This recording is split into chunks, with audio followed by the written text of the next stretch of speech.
And we are live from the basement. Ed Bailey, Nick Heudecker, here to talk about observability lakes. Very exciting. How's the weather in California today, Nick? It's like spring. It has been spring here for the last 3 weeks, I think, but this week it's mid 70s. It's gorgeous. We really need some rain, but that's something Californians will always say. What That's about awesome. there? It's nice. In Atlanta, the weather, it's about what you expect, mid 40s. It's not too cold. At least it's not raining. We had weeks of just miserable cold weather. So at least it's nice outside. Very cool. I was just asking Ed if you're joining us about the jacket that he's wearing because that's a designer jacket. Like that's unique. We don't all get that jacket. Where'd you have that made? Well, had it made with, Duocracy, the cultural value of Cribl. So I needed a jacket, so I had it made. Took a Carhartt jacket. There's a local artist who makes patches, actually with a sewing machine, which is astonishing, and so a lot of fun. That is cool. That is cool. Mhm. I'm going to tweet that we're live and then we can get going with the conversation. Yeah, Yeah. So, we're always fighting over swag here at Cribble. So when you see somebody who has something that you don't, you're like, wait a minute, where did that come from? a little bit of a coup, There you go. Yeah, I mean, I'm excited to talk about Clint's blog post about observability lakes. I think it's a conceptual leap into the future, something that I think corporations, I mean, that there's just a need to better manage your data, especially get value from all your data. Yeah, but we've heard about this before, right? I mean, there were enterprise data lakes for a long time, and these were kind of promoted by data infrastructure vendors, and we've seen them kind of evolve into things like Delta Lake from Databricks, and other companies. There was one that Cloudera acquired recently. I can't remember the name. They're much more around kind of like data lake management and things So like maybe that. be like a data pond. I mean, because we need some more data ocean, data this. I mean, Then always the data swamp. And when I see this idea of like an enterprise data lake evolve within an organization, it was like, all right, we're going to put everything, we're put all of our assets, all of our data into this one place.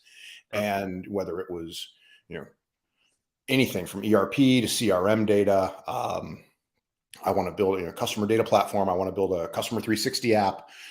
Everything, all of the analytics needs of the company would be served from this one thing. And man, they never worked. They just never worked. It was always some kind of challenge around, I can't get the data from, say, finance. Like finance doesn't want to give up their data and bring it into this lake environment. The people don't have the social capital necessary to make that happen.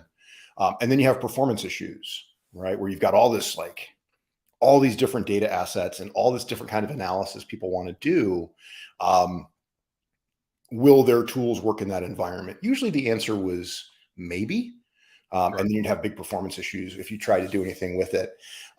This idea of an observability lake is I'm going to say much more narrowly scoped, right. right? It's not all things to all people.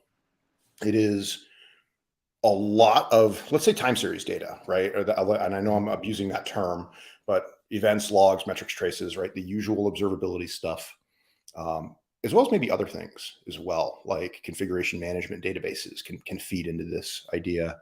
And the audience is smaller as well because it's infrastructure operations folks, IT ops, SecOps, maybe Yeah, security. SREs.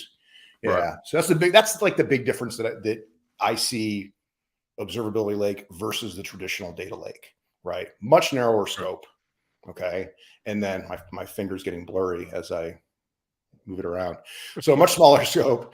We got to get you a green screen. All right, exactly. Yep.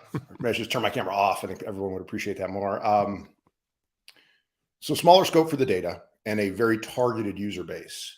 And that brings along some other challenges as well. I know you spent some time thinking about this concept also.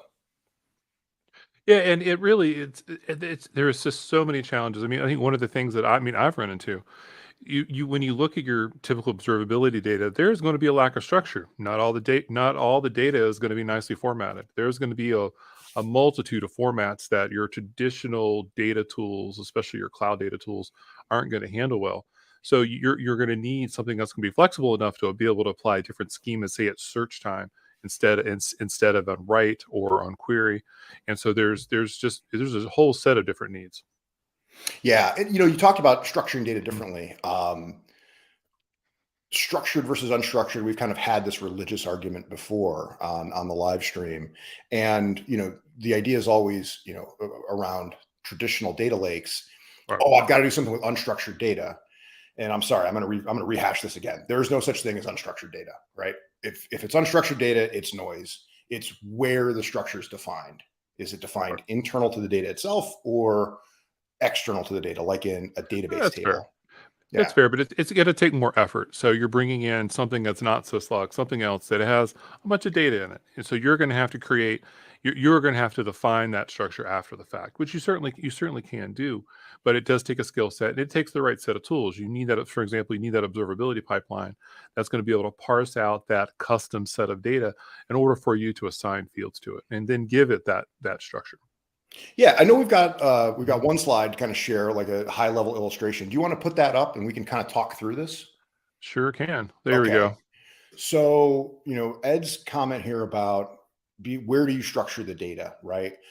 One of the big problems with traditional data lakes is I have no idea what kind of formats I'm dealing with, right? Right. People are just putting stuff in there and it's a mess. Exactly. And so people are always trying to figure out like, oh, hang on, sorry, we're doing this live. I gotta respond to a DM from my boss. There you go. There you go. All right. So Mhm. one of the big challenges with a traditional data lake is how did the data get in there? Who put it there? What kind of shape is it in when it got there? And because the idea being basically anybody could get data into a data lake, it turned into a mess really quickly. And so Data it was swamp. always there you go, data swamp. Whether you Yep. couldn't govern it, you had no idea what was there, you didn't know what the quality was. Every time you would try and do some analysis in a lake, you were reopening Pandora's box, Right. right? So reproducible analysis in those environments is a nightmare. Ed's talking about this observability pipeline. This is with Cribl Logstream. This is kind of where we come in.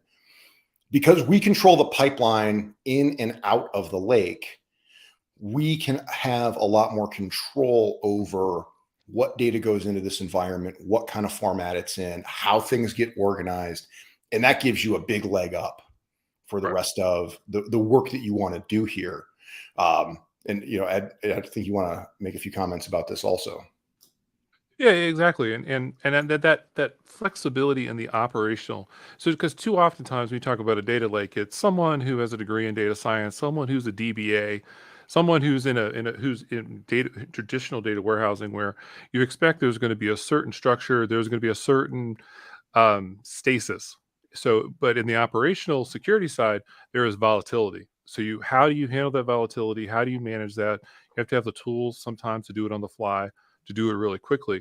And so trying to apply these concepts of observability lake to just dumping data in Snowflake is just not, I don't think it's going to work really well. I mean, Yeah. certainly you can put data in it all day, but to get value out of that data, and I think that's where Clint's post is. I think is especially seeing in the future of how do you get value out of all your data. I mean, I think one of the things I mentioned was debug logs.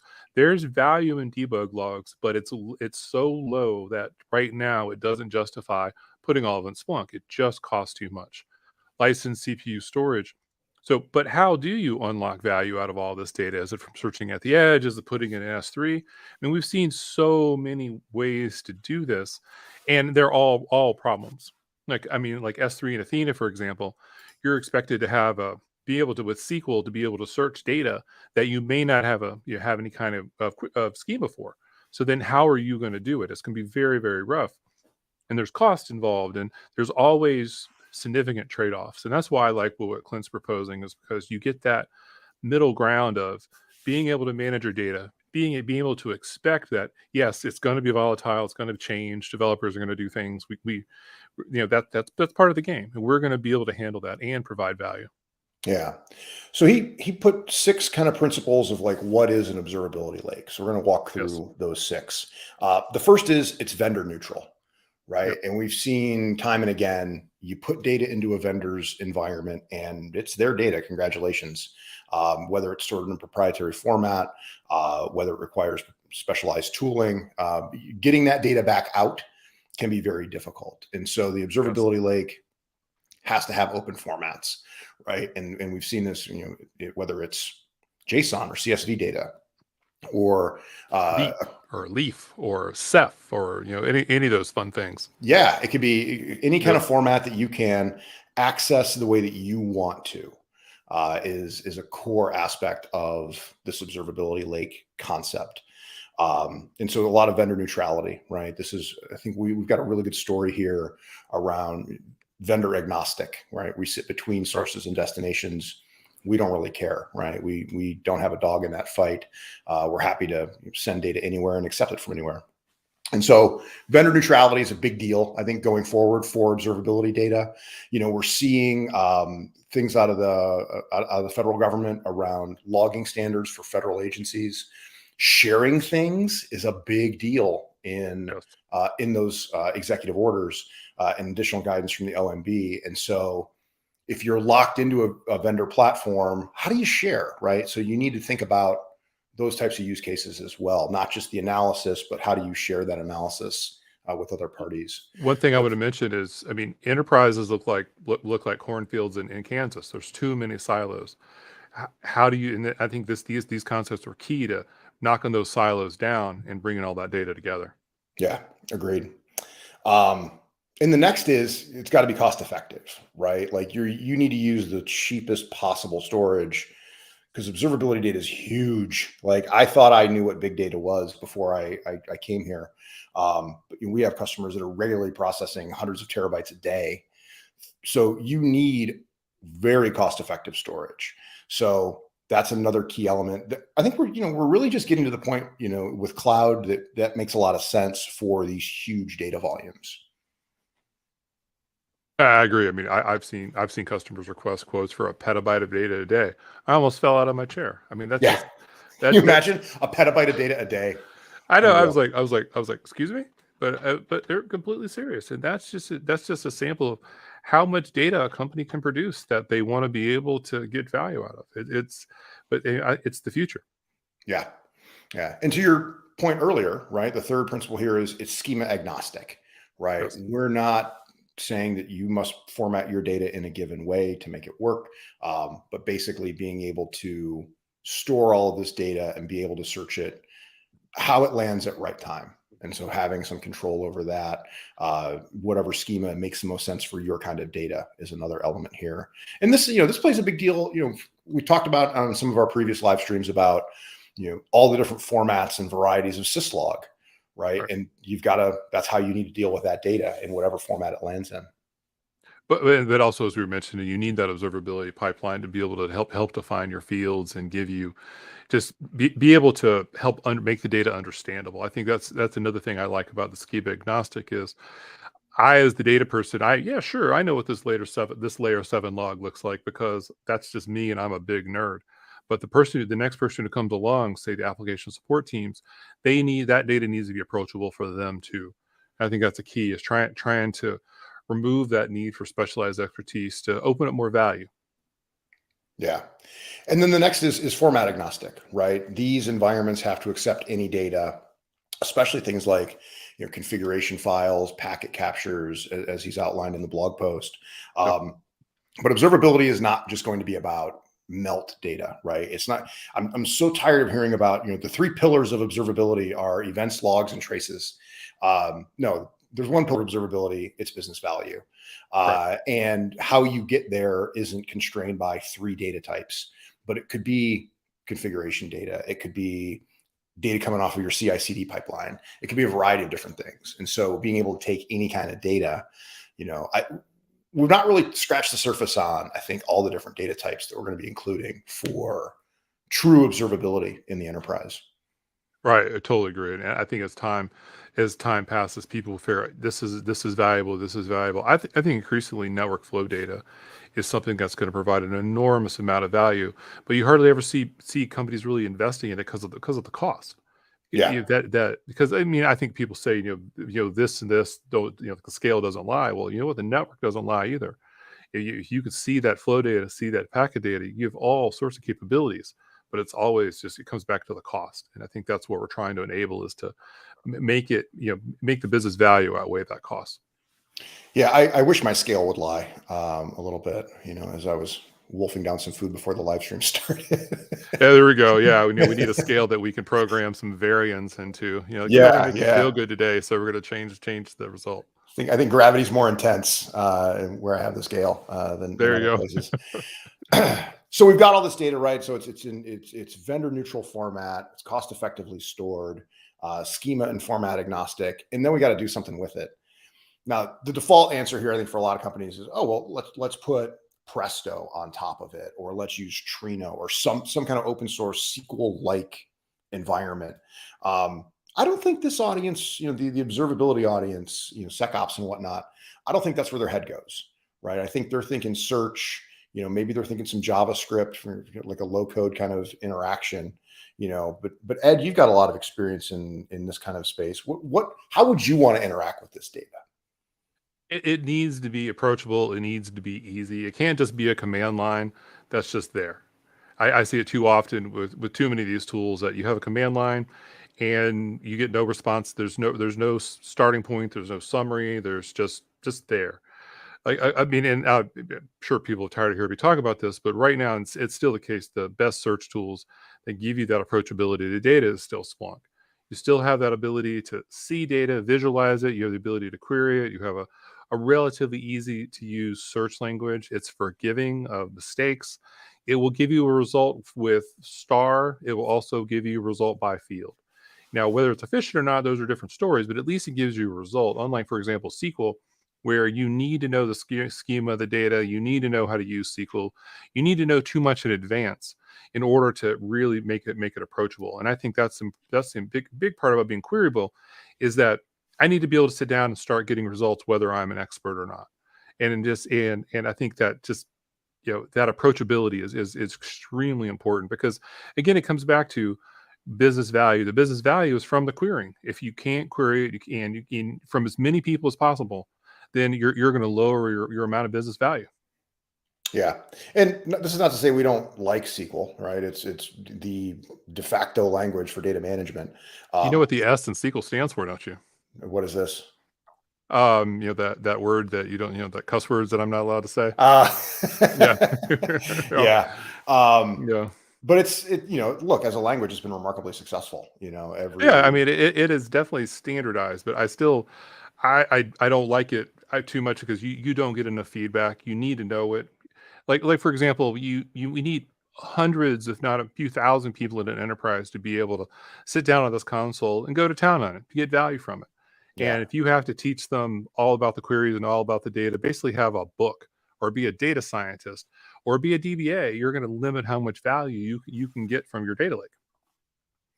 Yeah. So I think the other side of this is, in addition to being queryable, the data must be summarizable as well. Like Yes. we need different styles of visualization that are beyond me to let you, or let the users of these environments start to figure out, well, what's there in the first place, right? What's the highest temperature data I have? How much am I dealing with a given log format?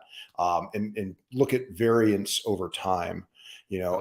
This isn't going to be a time series database or anything like that, but I think having that understanding of, here's how things have changed in aggregate at like a macro view over Right. time. That's going to be, to me, that's going to be vital, so that well, where do I even begin? Right? Right. What has changed? And so queryable, summarizable over time. And then lastly, optimizable, right? If you look at this graphic, there's data going in and there's data coming back out, right? The observability lake is not the last thing you're going to use.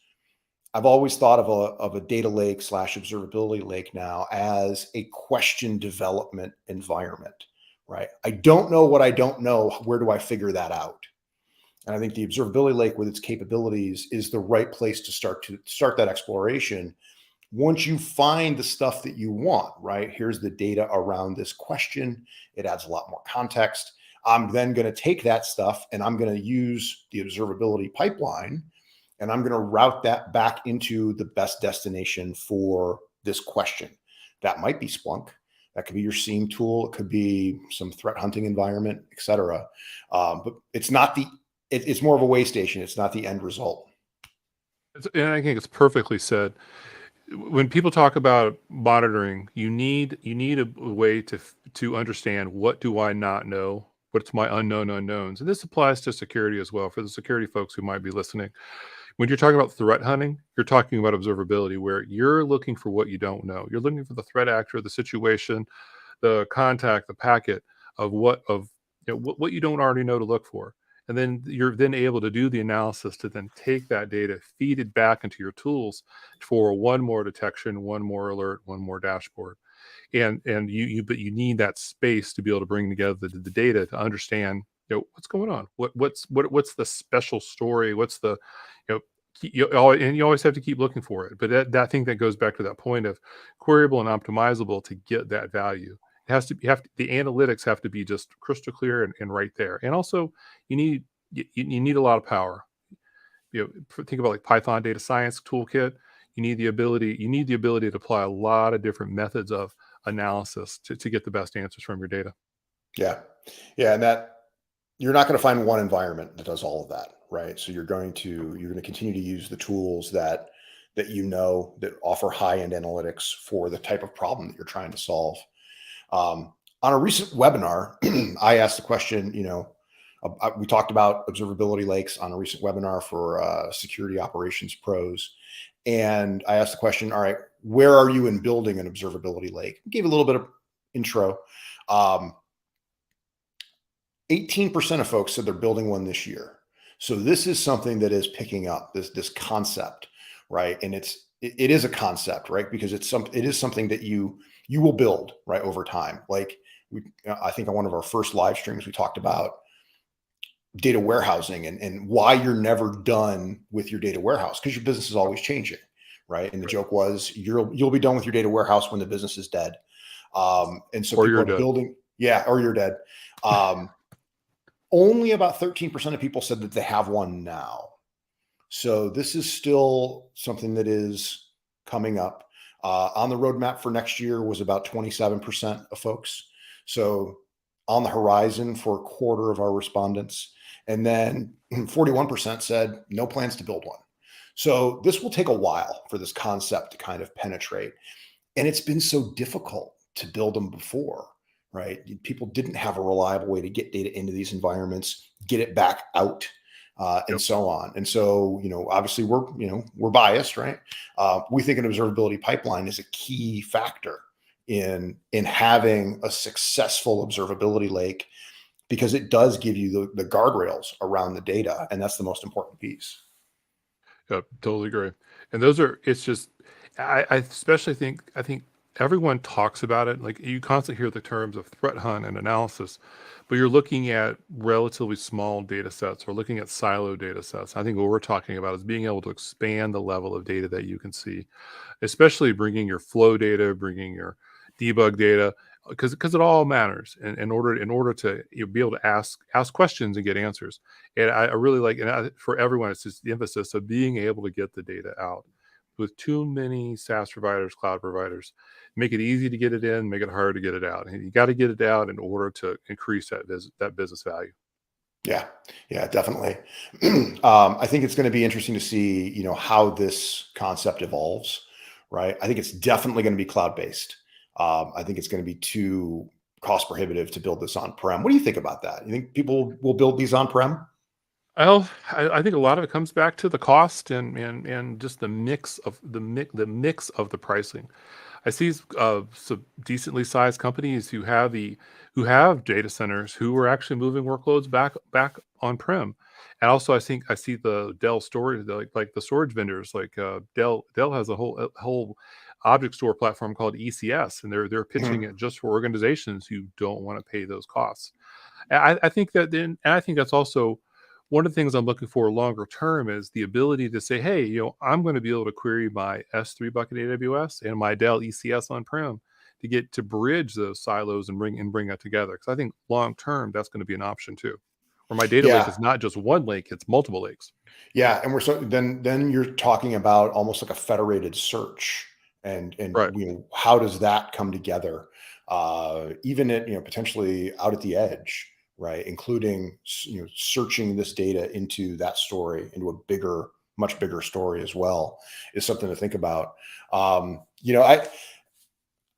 kind of in the camp that, like, all right, well, all this stuff's going to go to the cloud. And clearly I'm wrong about that. Right. But for some Mhm. reason, I just can't get that bias out of my mind. So I think, that's a good point. That things will be a mix I think the of cloud cloud and vendors on-prem. thank you for that. Thank you. They worked really Yeah, their marketing has worked really hard to put that bias there. So, I mean, exactly. So you can, they thank and you. in AWS and Azure, you can send me checks as often as you like. Happy to keep going. But Yeah. yeah, it is surprising though. Like, I expected, I've been at Cribl for just over a year now, and I expected that a lot of this story would be cloud, right? Cloud first, cloud Right. native for observability and logging, and that's just not the case. Like, there's Yep. huge on-prem footprints still. And I think that's not gonna change anytime soon. I think that's why it's important to be flexible. I think one of our principal tenets as a company is customers first. We're gonna support the customers by giving them flexibility and control. So, and I think it's important that if they wanna manage their data on-prem and in the cloud, sure. You wanna go to cloud? That's great too. But to give them control over what they're doing and manage their cost how it's most effective for their business model. Yeah. Yeah. Agreed. Agreed. Yeah. All right. So I think, we talked about the observability lake concept, the kind of the six tenets that make it up, everything from vendor neutrality, cost effectiveness, being able to query things. I think this is going to be an interesting area over the next 2 years, and we're going to see a lot of development. I can't wait. I think the knocking down these traditional silos, challenging the presumptions of lock-in with so many of the vendors. I'm excited because I looked at the ability of, hey, I can search here, I can search there, I can get the same right, and I can get a combined result, or I can get a sample, or just give me choice. That's what I want. We have a question here from Rob. Is it actually possible to be more flexible than Cribble? Well, I don't think so. I'm not very flexible. I know that, but our products are, and we might have some people who do yoga on the team. I don't Yeah, know. my wife is a yoga teacher, and some of the people in her class are shockingly flexible, but Okay, I so think that's about it. Yeah. unless you're a professional yoga person, no, I think we're pretty flexible when it comes to where we can send data and things like that, and filter that data, redact it. And if you want to check it out, if you want to check out Logstream, we've got a number of options for you. You can go to sandbox.cribble.io, and go through a full kind of step-by-step process of using the product, figuring out what it does. You can join our community. So there's the link for the sandbox. We'll leave that up for a second, then we'll talk about where you can find the community that we've built. We've got over 3,000 people in there now, so it's a great resource for lots of getting your questions answered and so on.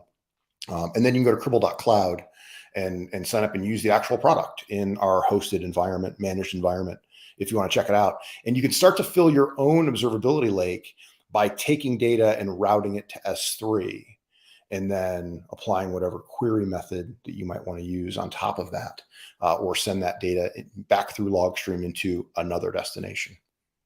Yep.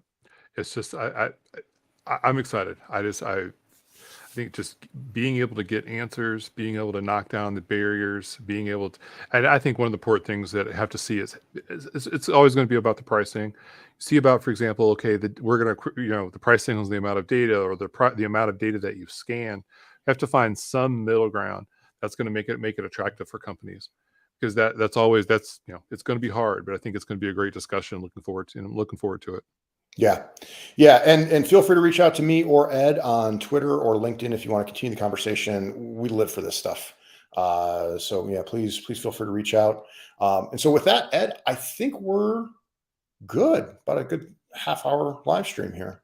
Yeah, I had a great conversation. I think this is the future is exciting. I Yeah, think it's going to be a lot of fun.